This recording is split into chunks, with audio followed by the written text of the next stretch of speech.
porque hay una paternidad tóxica, lo estamos definiendo más o menos así, y no es una novedad eso, ¿no? Claro, era propio de la época, la verdad. Estaba normalizado ese tipo de relación padre-hijo, pero incluso él pues allá abusaba. Y Kafka denuncia por primera vez, con mucha seguridad, justamente los malos tratos de su padre, como por ejemplo su narcisismo. Realmente el señor quería controlar con quién se relaciona, de qué temas habla, cómo tiene que comportarse, y pues es algo pues completamente alienante. Y el concepto de, por ejemplo, de masculinidad tóxica, que es un concepto que ahora está muy de moda, y no sé si las feministas lo han empleado mucho, ¿no? Y tal. ¿Qué opinas de este término, de este concepto? De hecho, hay un escritor argentino que escribió un libro de masculinidad tóxica, así que las mujeres no solamente son las únicas que lo hablan, también hay hombres autocríticos, y que claro, en efecto, existen masculinidades tóxicas. Por ejemplo, en mis haikus, en mis aforismos, yo hablo bastante sobre la masculinidad tóxica. Los hombres les gusta mutilarse las emociones y creen que eso está bien, que está normal. Los hombres suelen mutilar su miedo, su tristeza. Eso es tan terrible como intentar cortarse las piernas. Entonces, eso a mí me parece muy tóxico, porque si los mismos hombres mutilan, reprimen, niegan sus propias emociones, ¿crees tú que lo van a reconocer en sus parejas, en sus hijos? Entonces es muy tóxico eso. ¿Qué es la parte más saltante? Y tú, bueno, ya lo leímos hace rato y hablamos un poco de la paternidad, de lo que significa, pero también habla, acá otro aspecto, me pongo un velo humano, paso desapercibido, me escondo en un fondo absurdo de multitud, me alimento de personas. ¿Eso por dónde lo lleva más o menos? ¿Tiene que ver con el necesitar un poco al otro, el que socialmente necesitamos siempre convivencia, o cada tanto tú también recurres al aislamiento, a la soledad? ¿Cuál es tu relación, por ejemplo, con las personas en general? Es una relación constructivista, ¿no? Porque en ese poema, no lo recuerdo muy bien, pero yo en Dialéctica del pez volador lo que yo trato también es hablar un poco del sujeto, de qué está compuesto.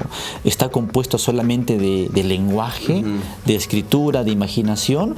¿O también está compuesto de la experiencia que puede ser la interacción con los demás? Trato de jugar un poco con eso. Si es que vemos con detenimiento en los poemas, no es que se decanta por una u otra, simplemente como que toca el tema y lo deja abierto como para que la misma gente se lo pregunte y lo resuelva.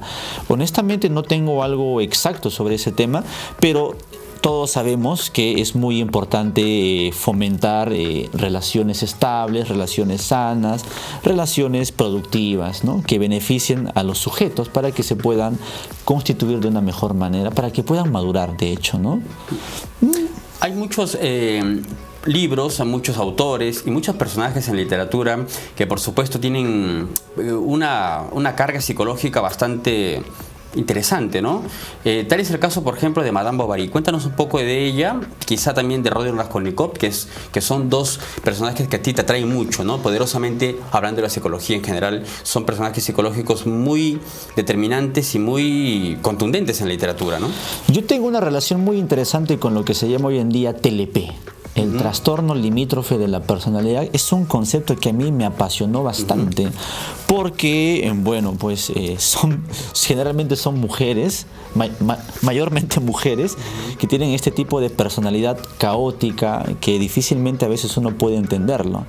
La primera vez que me toco con el concepto de TLP fue justamente en este libro de Gustave Flaubert, Madame Bovary. Yo no sabía que era TLP, pero conoces a una mujer que para empezar idealiza el amor, es una mujer inquieta, inconforme con su día a día, necesita más. Si nos damos cuenta, en Madame Bovary, Emma Bovary lo que hace es buscar fusionarse con la experiencia ideal que ella imagina. Ella quiere poseer un amor romántico completamente idealizado, ¿ya? Lo que hace Flaubert es burlarse de ese prototipo. ¿O del romanticismo en general? Del romanticismo a través de ese prototipo de mujer. O sea, ¿de ella, quiero decir, de una mujer o del romanticismo en general? De la actitud romántica. En este caso leo novelas románticas y yo quiero vivir el amor romántico. Lo que hace él es deconstruir, analizarlo, mofarse también de eso, ¿no? Recordemos que Flaubert es un autor realista y justamente lo que hacen ellos es, pues, no sé, deslindar un poco la fantasía, el idealismo y buscar la objetividad quizá. Entonces me interesó bastante Emma Bovary como un personaje psicológico tremendo, es completamente tridimensional, empatizas con ella porque en el fondo empieza siendo una niña buena, ¿no? Pero finalmente en un convento. Claro que sí, ¿no? Pero eso no garantiza absolutamente pero nada. Es que esa es la envoltura que su padre genera en ellos. El síntoma lo lleva dentro ella se enferma, entre comillas, de la misma manera que lo hace quizá el Quijote, ¿no? Se enferma, entre comillas, leyendo novelas de caballería y termina idealizando ese modelo. Luego cree que puede encontrar ese modelo en la vida real de carne y hueso y al no encontrarlo, pues entra en pánico, entra en shock, desesperadamente trata de conformarse con unos 2 amantes, pero que finalmente no le dan nada.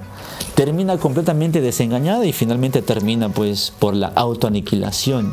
Uno de los suicidios que están en mi top 10, colecciono suicidios ilustres, por ejemplo, ¿no? Hablaremos de eso un ratito. Sí. Me interesa mucho el tema del suicidio.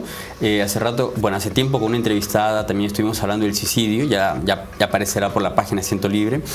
Pero es un parangón más o menos la personalidad de Emma con Julián Sorel, por ejemplo, que también idealizan y que también tiene una personalidad bastante contundente en el sentido de romantizarlo, de idealizarlo todo, ¿no? Además que él mismo ya es un personaje exquisito, ¿no? Claro que sí, pero con el que más se parece Emma Bovary es con Ana Karenina. Claro, de Tolstoy. Ambas tienden a idealizar el amor. En el caso de Julián Sorel, pues lo que él idealiza es el poder, la ¿no? misión, el ¿no? estatus social, ¿no? Puede que el contenido sea diferente, pero coincidentemente Tolstoy, Stendhal y Flaubert, los 3 son escritores realistas. Me parece muy lúcido porque... En La Regenta también aparece un poco el personaje así, ¿no? Claro, en Clarín, ¿no? Leopoldo Salas Clarín. Entonces, no es curioso que me gusten estas novelas realistas porque de alguna manera u otra... te despeinan un poco, ¿no? Te someten a la realidad. Claro que sí, pero también entrevistan, analizan. Son algo psicológicas. Muy interesante también el tema de la novela psicológica de Dostoyevsky, por ejemplo. Ahí quería llegar. Raskolnikov o Rodia también es un personaje interesante, ¿no? Muy interesante. Él tenía un complejo de superioridad.